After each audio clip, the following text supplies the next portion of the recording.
Hello everyone, good morning. কেমন আছো সবাই? আশা করছি সবাই খুব ভালো আছো। তো চলে আসলাম আরও একটি ভিডিওতে।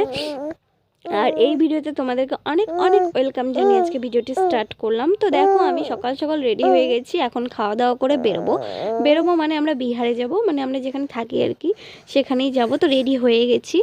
তো দেখো, সারাটা রাস্তা ভিডিও করতে পারিনি, যেহেতু ছেলে একটু জ্বালাচ্ছিল, কারণ ওর একটু ঠান্ডা লেগেছিল, ওর জন্য আর কি ভিডিও করতে পারিনি রাস্তায়।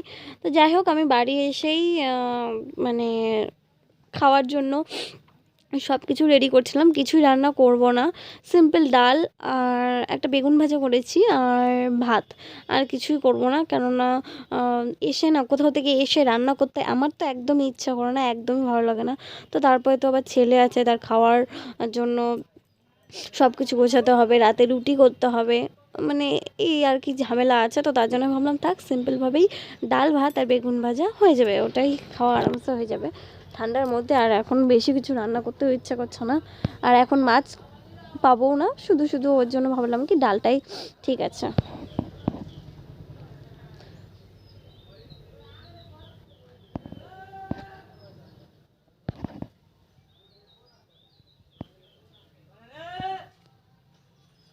আর ছেলেকে কদিন যেহেতু কালিয়াগঞ্জে ছিলাম, ওখানে না সেরকম কিছু খাওয়াতেও পারিনি, মানে এই সেইলাক্সটাই খেয়েছে ও, তাছাড়া আদার্স আর কিছু খায়নি। তো তার জন্য রাত্রেবেলা এখন থেকে ওকে নিয়মিত রুটিটা খাওয়াতে হবে।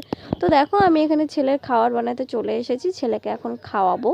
আর এসে খাওয়াইনি, ও আর কি খেলছে, মানে এখানে আসলে কি ওর অনেক খেলনা আছে, তো এগুলো দিয়ে খেলে, মানে অনেক জিনিস, এই বল পুতুল, মানে অনেক গাড়ি টাড়ি অনেক কিছু আছে। তো এখানে আসলে ওই যে খেলনা জিনিস পেলে ওই খেলনা জিনিস দিয়েই খেলবে। আর কোথাও গেলে সেরকম খেলনা জিনিস পায় না, ওই জন্য একটু ডিস্টার্ব করে, মানে আমাকে ছাড়তে চায় না। কোথাও গেলে কি যে অভ্যাস হয়েছে, কিছুতেই ছাড়বে না।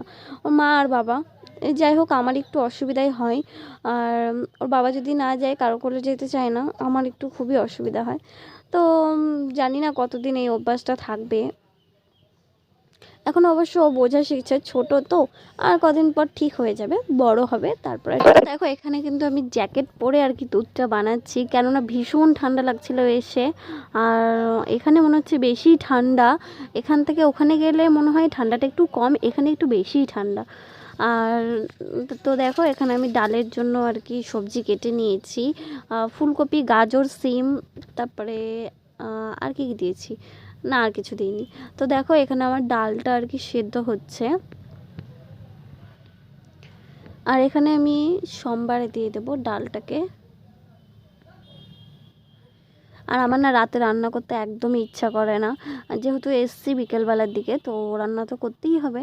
আর রাতে আমি রান্না করি না বলতে গেলে, দুপুরবেলা রান্না করে রাখি, রাত্রেবেলা আর কি ওটাই গরম করে খাই। কেননা ঠান্ডার সময়, এটা গরমের সময় হয় না, আমাদের কোনোভাবেই হয় না। গরমের সময় আমরা সবসময় রাত্রে রান্না করি, আমি করি না, যেহেতু আমার বর করে। তো যাই হোক, গরমের সময় আমাদের রান্না করেই খাওয়া হয় রাত্রেবেলা। কিন্তু আর ঠান্ডার সময় রাতে রান্নার কোনো ঝামেলাই করি না। ঠান্ডার সময় তো আমার উঠতে ইচ্ছা করে না, মানে বিছানার মধ্যেই শুয়ে থাকি, একদমই ভালো লাগে না ঠান্ডার মধ্যে ওই রান্না করতে, রাত্রেবেলা এরকম ঝামেলা একদমই ভালো লাগে না। তো ওই কি বলে, আজকে তো করতেই হবে। ডালটা এখানে সোমবার দিয়ে দিলাম।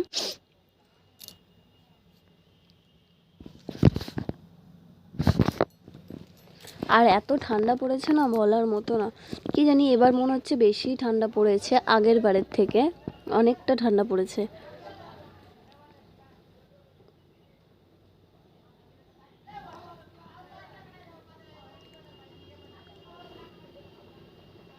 আর এখন আমি রুটি ভাজবো।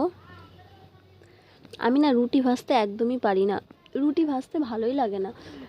আমার বিয়ের 2 বছর হলো, এই ফার্স্ট আমি রুটি ভাজছি। যাই হোক, সেটাও আবার ছেলের জন্য, ছেলের জন্যই বানাচ্ছি। আর রুটি আমি একদমই পারি না।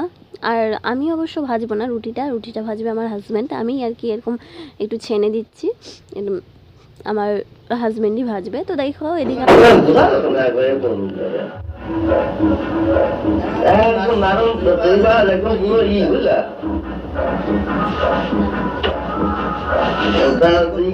ডাল খেতে বেশ ভালো লাগে, আমার তো খুব ভালো লাগে। আর এটা রুটি দিয়ে খেতে আরও বেশি টেস্টি লাগে। আমি রুটিটা যেহেতু পছন্দ করি না, কিন্তু রুটি দিয়ে খেতে ভালোই লাগে। তো দেখো এখানে আমি আর আমার পাপা একটা রিলস বানাচ্ছিলাম। তো যাই হোক, আমি এটা তোমাদের সাথে একটু শেয়ার করলাম। ও কিন্তু খুব রিলস বানাতে ভালোবাসে। যখনই দেখবে যে আমি কোনো রিলস ছবি তুলতেও খুব ভালোবাসে। যদি আমি ওর ছবি তুলি ঠিক স্মাইল করে তাকিয়ে থাকবে ক্যামেরার দিকে। মানে ছবি তুলতে সত্যি খুব ভালোবাসে। বা আমি রিলস বানালাম তখন ঠিক আমার কাছে এসে এরকম রিলস বানাবে। আমি কিন্তু রিলস বানাচ্ছিলাম, ঠিক আমার কাছে চলে আসলো, তো ওকে নিয়ে আমি একটা রিলস বানিয়ে নিলাম। তো ঠিক আছে।